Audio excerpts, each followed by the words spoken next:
special emphasis we've done in the Sunday morning service for the last few weeks now. And you've had the opportunity to hear testimonies from people who are in this life, walking this journey right now or have recently.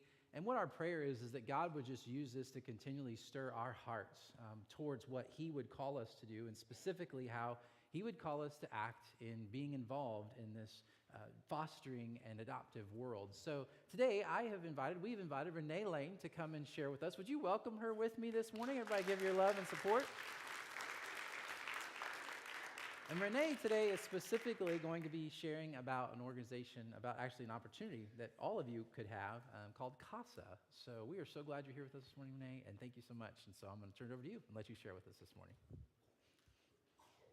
morning. So this morning, I am going to talk about an alternative to fostering and adopting. That's what we've talked about the last few weeks. When I first started coming to faith, and then when I joined faith, it is very apparent and obvious that we love big families here. We love biological big families. We love adoptive families. We love fostering. So that stirred in me, hey, what's happening in this group of people that I've joined at this church? And last spring, summertime, there was an article in the Scenic Regional Library's monthly newsletter about CASA.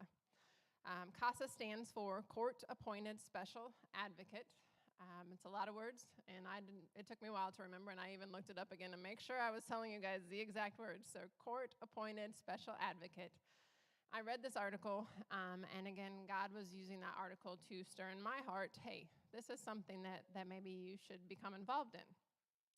I started asking questions and researching, looking at their website to learn more about it.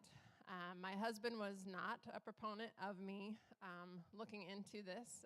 He had doubts and worries and concerns for me. He was worried that getting involved with these families would possibly put me in danger. And so I asked his questions and quickly learned that no, families do not come after the CASAs that are trying to help them. When there is anger involved with those situations, it is not towards the CASA. The CASA is a person that they look forward to having involvement with because they know that CASA is trying to work to get their kids back into their families. The process for becoming a CASA, I'll tell you a little bit about that. You go through an interview and a background check. And once you go through that and they have agreed, hey, yeah, I think you'd be a good fit for this organization, you go through an 8-week period of training. You meet once a week with other trainees and go through what it means to be a CASA, what you have to do and what you're going to be. And you have homework during those few weeks as well. Those weeks are definitely the weeks that you're putting in a lot of time and asking your families to help you out in that time frame. Once you get through that 8-week training, you become official. You go before the judge and you take an oath that you are going to be this CASA for these children. And like I said, he makes it official. Appointments for when you are a CASA. After you've gone through the training, you will receive a family. Most of the time, it's probably 1 to 3 kiddos that you'll be assigned. If it's more than that, they will give you more than one CASA to help out so that you're not overburdened. You're not working alone ever when you're working with these kiddos. You're part of a team. You have foster families, the foster parents, the biological parents, caseworkers and supervisors. There's therapists. There's a juvenile officer. You as a CASA have a supervisor as well that helps you through the whole process. And you also have the judge that every 6 months you go before the judge and let the judge know what's happening so that he can help to make the decisions or what's best for the children. As a worker, you definitely have the opportunities to show your love for Jesus to these families, to these kiddos, in your words, your actions.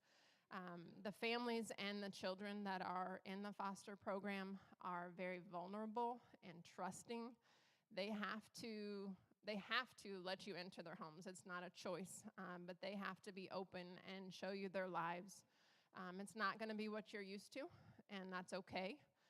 But you have to be there and be willing to love on them and help them to figure out what they need to do to bring their kiddos back home, because that is the ultimate goal every time. We've heard that in the past few weeks. Reunification is the ultimate goal, but it's not always what's going to happen. So you have to be prepared to help out these kiddos. For me, in my experience, I have had one case in the last 12 months. I'm still going with my case. When I was appointed, I was given 3 kiddos. I had a 4-year-old, a 6-year-old, and a 12-year-old. And they were just starting to be able to go back home with their mom. They were doing a trial home placement is what it was called. And so I went to my supervisor right away. I said, why am I with this family? This family seems like they're at the end of the process. Why they don't need me? Why don't you give me somebody that needs me? And he said, just wait. He said, that doesn't mean anything. He was right. 2 months in was a big upheaval, and right now my teenager is back in foster care. Her brother and sister are still home with mom, so we still have that situation, but I'm still working side by side with my teenager to get the best situation for her. So I learned that easy is not easy, and like I said, I'm 12 months in for this. Being the CASA, you are the constant that those kiddos have. Just like I told you with my teenager, she was in a foster home.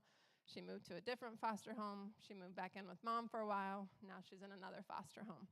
She had one caseworker, switched to another caseworker, and then has now switched to a third caseworker. I have been her constant for the last year that she knows that she's going to see me. As far as the timing, it's up to you on how much you do. I see her 2 to 3 times a month, and it depends on how she's feeling, how much time I spend, whether it's half an hour, sometimes a little bit more with her. She is a teenager, so texting is a way she likes to communicate as well. You put in time to make phone calls to schools, to the biological parents, to your supervisors. You put in time there. When it comes close to a court date, you put in a little extra time to prepare for that. But it is a time that you have.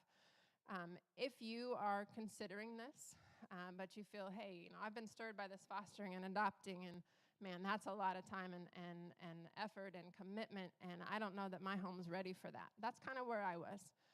If you don't think you have the home that's ready to bring one of these kiddos in, being a CASA is definitely a step in helping.